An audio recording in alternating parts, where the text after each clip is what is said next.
عن الحسن قال: كان رجل، اسمعوا لهذه القصة، اسمعوا لها جيدا. قال: كان رجل من أصحاب النبي صلى الله عليه وسلم من الأنصار يكنى بأبي معلق، وكان تاجرا يتجر بماله وبمال غيره، يضرب به في الآفاق، وكان ناسكا ورعا. فخرج مرة فلقيه لص مقنع بالسلاح. قال له ذلك اللص: ضع ما معك فإني قاتلك. قال: ما تريد من دمي؟ خذ المال. قال: أما المال فهو لي ولا أريد إلا دمك. قال: إذن اتركني أصلي 4 ركعات، إنها الصلاة يا عباد الله. قال: اتركني أصلي 4 ركعات. قال: صلي ما بدا لك. يقول: ثم صلى 4 ركعات، فكان من دعائه في آخر سجوده أنه قال: يا ودود يا ودود يا ذا العرش المجيد، يا فعال لما تريد، أسألك بعزك الذي لا يرام، وبملكك الذي لا يضام، وبنورك الذي ملأ أركان عرشك، أن تكفيني شر هذا اللص. يا مغيث أغثني، يا مغيث أغثني، يا مغيث أغثني.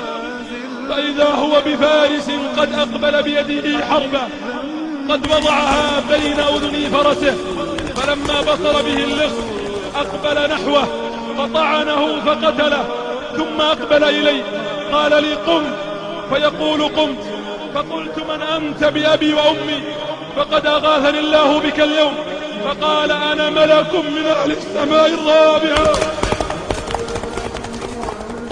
يقول: أنا ملك من أهل السماء الرابعة، دعوت بدعائك الأول وسمعت لأبواب السماء قعقعة. لا إله إلا الله.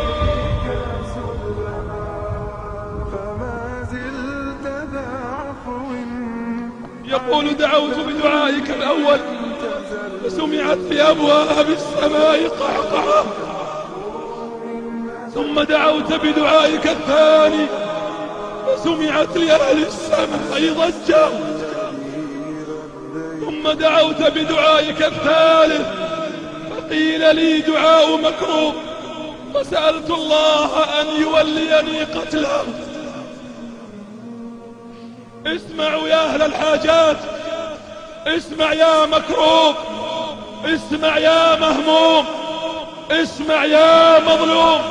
قال الحسن: فمن توضأ وصلى 4 ركعات ودعا بهذا الدعاء استجيب له، مكروبا كان أو غير مكروب. سبحان من إذا دعاه الغريق نجاه، ومن إذا دعاه الغائب رده، وإذا دعاه المبتلى عافاه، وإذا دعاه المظلوم نصره، وإذا دعاه الضال هداه، والمريض إذا دعاه شفاه، والمكروب إذا دعاه فرج عنه ما أتاه.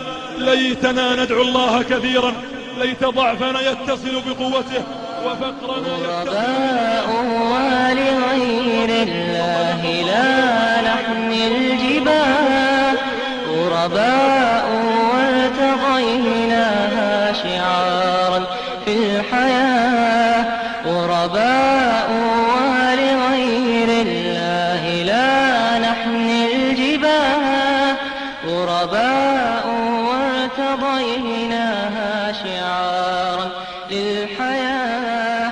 إن تسل عنها فإنا لا نبالي بالطغاة، نحن جند الله.